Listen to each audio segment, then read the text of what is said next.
Many times I've described my astral journey to Atlantis, but I've seldom described or told anybody about a trip to Shambhala,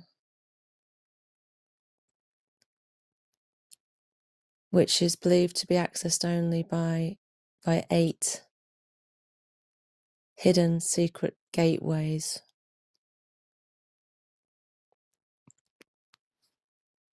So I'll present my experience in case anybody wants to join.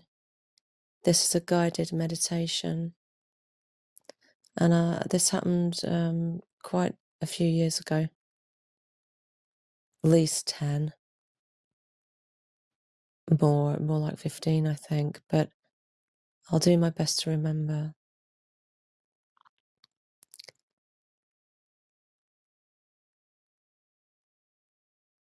Now, it started with me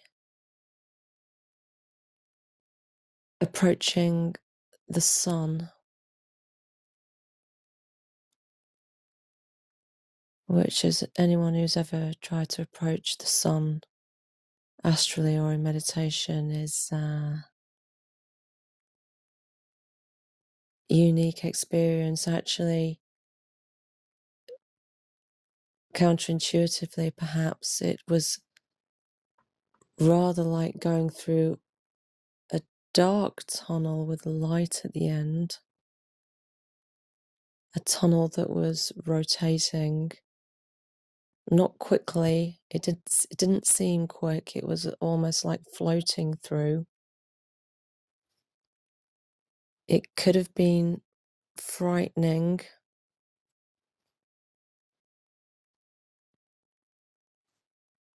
but I managed to keep looking ahead, aware I was consciously aiming to go towards the sun and not looking too much at the sides of the tunnel. There were colours, molecules, particles. It was a big tunnel to be seen. At a certain point, I lost consciousness in the meditation or the astral state. This is difficult to describe, but there was clearly a form of event horizon, because when I became conscious in the sense of being able to see again, I was split, and the conscious part of me was looking down at another part of me, which was, I wouldn't like to say which bit was my soul, which was my body, what type of subtle body, what the distinction was between the two. But this conscious part of me was looking down at another part of myself, which was on a sort of cloud-like platform where there were many other beings, angelic, who were ministering to the other part of myself, which seemed to have not survived the split as we went through the gateway to the sun. These angelic beings, 2 of them in particular, ministered to my apparently unconscious self. And if I remember rightly, they seemed to weave a sort of rainbow body around it. And they were working very urgently, as if it was a race for my survival. Now they succeeded, and as I was watching this happen, I was also drifting closer to them, myself, which makes sense perhaps if you think that I was looking down upon my own body, and in this respect was returning to it. But as this formerly prone figure that was me was brought back up to a standing position, it looked completely different to my real physical self. It looked actually like a dragonfly or butterfly being with a very narrow, long, thin, uniformly sort of goldeny bronze body and enormous wings. Now, as I began to re-merge with my consciousness, or the two parts of me began to come back together, and presumably to sort of normalize in appearance,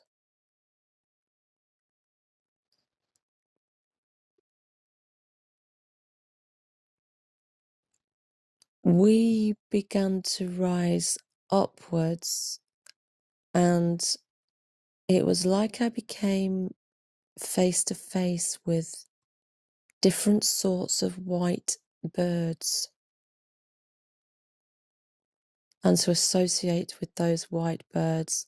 I can't remember anymore what order they came in, although I did write this down at the time, so I could refer back to it. But there was definitely a swan, and there was definitely a goose. Sorry, not a goose. That was from it. That I've said goose because I was doing a group meditation work earlier with some friends, and the goose came up. Maybe there was a goose, but I didn't mean to say that. There was definitely a swan, and I think a pelican, also a dove. And we were going up, up, up, upwards into the blue ether, until eventually, finally, I found myself upon the back of an eagle, which was like a sea eagle. So I think black with a white head. At that time, I used to often fly on the back of an eagle to astral destinations. So when I found myself upon this eagle, I was, so to speak, myself again. And now I don't remember if I was consciously thinking about Shambhala. That's not really how these things tended to work. The eagle was taking me somewhere, is how it worked. So we began to fly very, very high in a particular direction. It must have been east, because Shambhala is east of where I am located.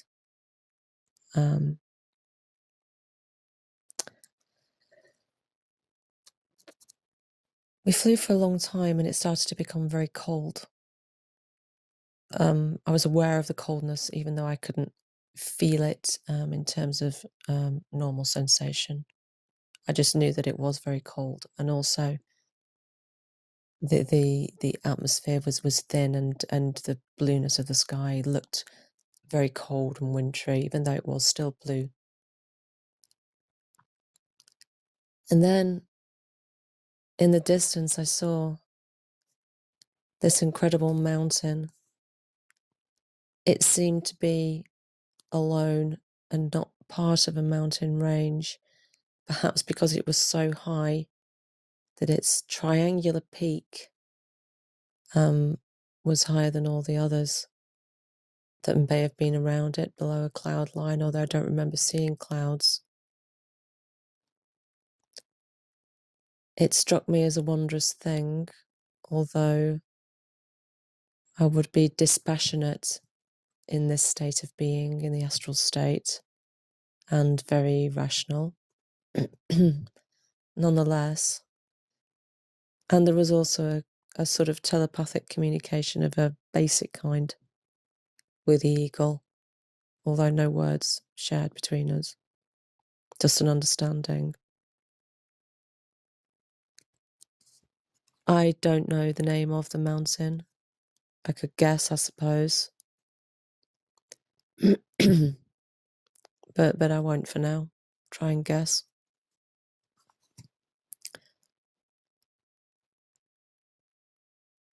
Now, at a certain point, having observed this mountain, it no longer was daytime up there, or maybe it was still day, but wouldn't be shortly. But yeah, this came later, forgive me. I'm trying to remember. As we got close to this mountain, I was aware that both myself and the eagle were looking down below for a sign of something, what I didn't know. But then I saw far below a fire, and I must have said something and pointed to it, and something along the lines of, it's there, how do I get down? Well, I'll tell you how I got down. I just was dropped off the eagle's back from whatever great height it was. I don't know. It didn't feel, like I was falling, but I can tell you that I landed right in the middle of the fire, and then it was night. So whatever it had been above in the air, when I landed in the center of this huge fire, a huge campfire, by the way, it was night. And I landed with an almighty crash in the center of this fire. And I was discombobulated and out of sorts. I'd been chucked onto this fire in the middle of nowhere. I was very apprehensive.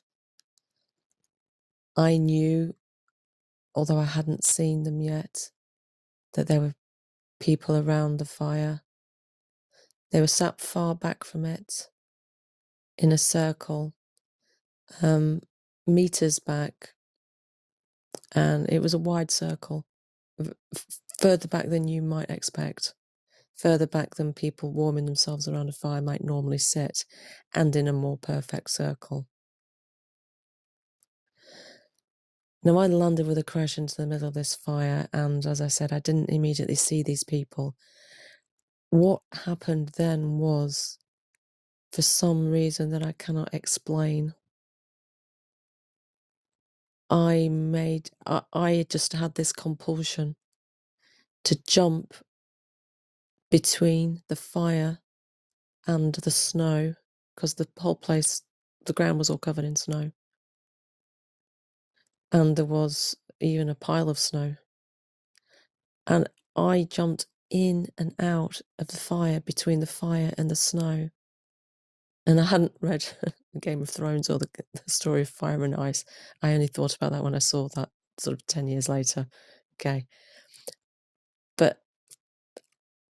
And I've never done anything or experienced anything like this before, but I was just jumping in and out of the fire and the snow at an ever more rapid pace, like a mad thing, like just so quickly, generating a vortex that in a way that is not physically possible for a human being, diving in and out, making infinity signs. And it was like I was trying to prove something. It was like I was trying to make a star. That's the only way I can describe it. And I don't know why I made the association between the fire and the snow and the production of a star, but I did. And I also know that I was very nervous. The things, what was propelling me was nerves, adrenaline, nervous energy. I was frightened.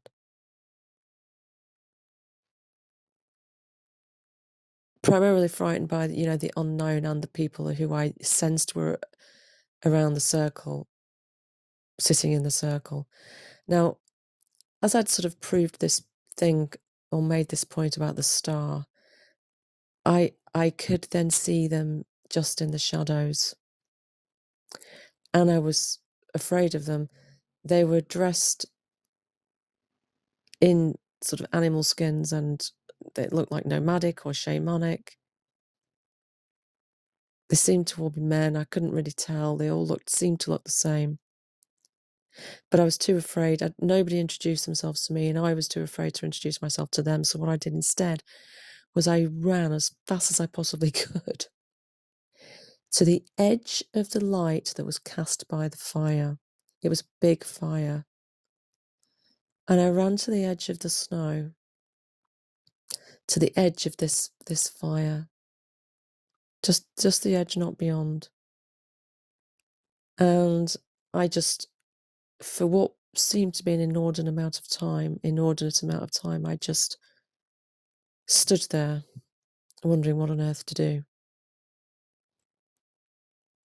Looking out into the darkness beyond, and then back at the fire, which was quite far away, way beyond their circle, which was wide already, and thinking, what do I do? And I must have come to a sort of inner agreement with myself at a certain stage and thought, well, there's nothing for it, because I think I might even have been sent a telepathic message that it wasn't safe at the edge. But something brought me back. And I was walking back normally by now. This excess of energy had been well and truly spent. And so I came back, and then it was clear that they were looking at me and I was looking at them. And it was like they'd been discussing me.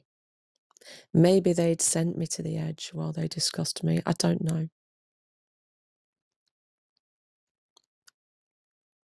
But what I do know is that one of them stepped forward and introduced himself.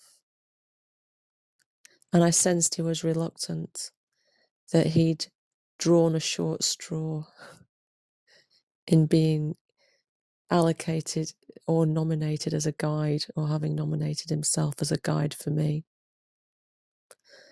Like I say, it seemed there was a reluctance or a doubt.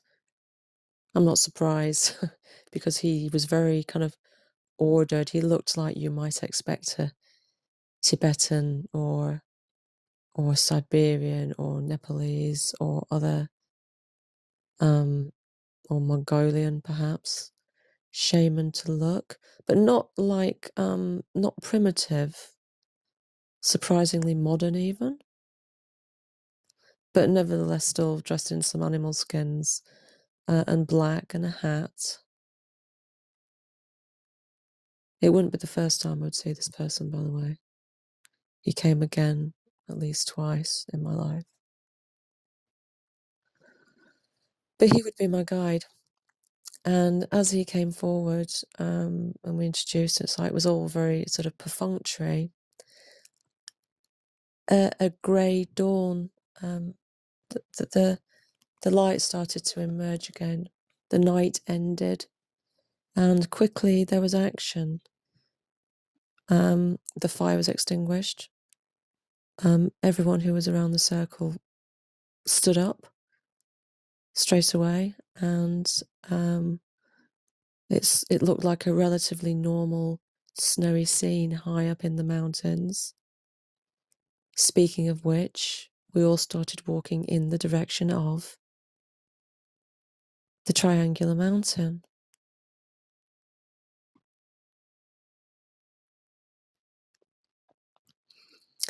Myself and the guide were at the back of the line, and we followed them as they all walked towards a very long, high, narrow chasm, gap, crack in the mountain. one by one, they all disappeared behind it through this crack. When my turn came, suddenly things began to, we'd walked normally.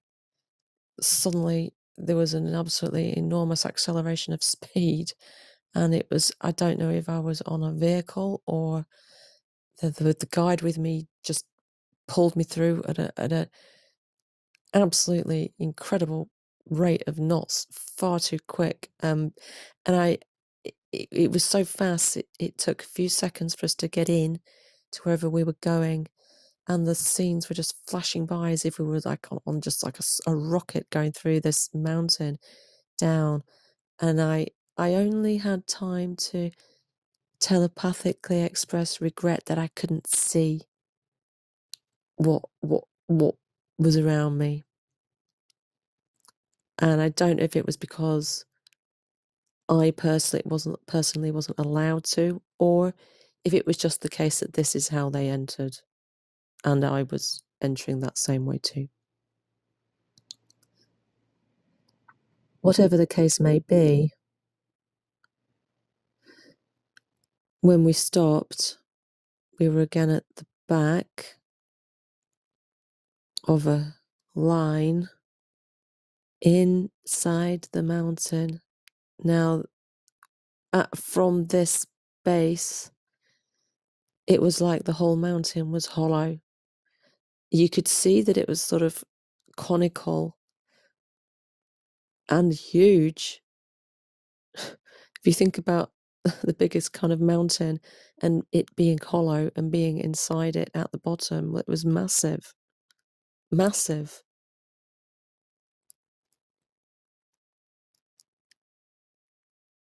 But the size didn't necessarily arrest my attention the most. I was standing with my guide by my side.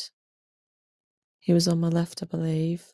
We were both looking forwards at this line, which seemed to begin just in front of us and snake away almost into infinity, of people, all hooded, cloaked, in the classic garb of the hermit. You couldn't see anybody's faces, you was seeing them only from behind, all holding a lamp and all holding a staff, all hermits, monks, which was, on reflection, perhaps unusual, because my guide still looked like the typical Tibetan or Eastern or Nepalese, whatever. I won't say Chinese because they didn't look Chinese. Mountain person with their sort of dark, dressed neatly with this sort of dark little hat, and dark clothes. And it was like, I felt like I was witnessing this infinite parade of saints, or I just, I did express awe at this sight. And of course, their lamps created an incredible blaze of light, which did manage to light this immense inner cave. And what were they all doing in this queue? They were all queuing to pay respects to this huge, this being, this godlike being. I don't even want to say God, it's the wrong word. I don't know what it was. That was seated somewhere high up above. And it's hard to describe because the perspective, this being was huge, but also near and far at the same time. I didn't have any sense that I was part of the queue to see him. He was seated, by the way, and I could only see his kind of dark silhouette, not his features.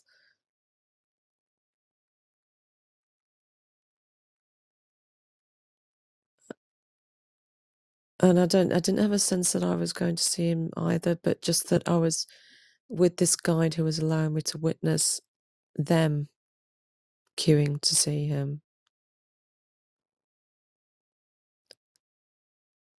After this had registered, my guide and I were then on the outside of the mountain, taken outside to some vantage point, standing somewhere. We were just there, we just appeared. It was daylight again, and he was talking to me and showing me the scene before me, which we were on the mountain, and before us was a lake, like a round lake. And he was telling me to learn to alter my perspective so that the mountain and the lake appeared variously as being huge, as they were, and being small, like a hand basin, as if the lake was no more than a hand basin in front of me. And I had to switch between seeing it as huge and like a mountain lake and small like a hand basin.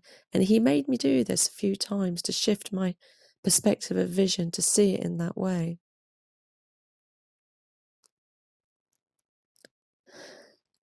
And then he told me to look onto the horizon, where I saw wind horses. Wind horses flying, sort of, and a constant stream of wind horses. And it was only later that I realised he was trying to get me to get on one as a way of leaving, which I did not twig to me that this is what I was supposed to be doing. And I exhausted him because these horses just came one after the other, a whole herd of them in constant succession. And I was so stupid, I didn't grasp it. But I do believe that eventually a couple of horses came with a carriage, and I got away. I exited the scene somehow, and it ended as many of these. It turned into a dream, a lucid one, where I was driving with a friend in a car, and that was the closing scene of the visit to Shambhala.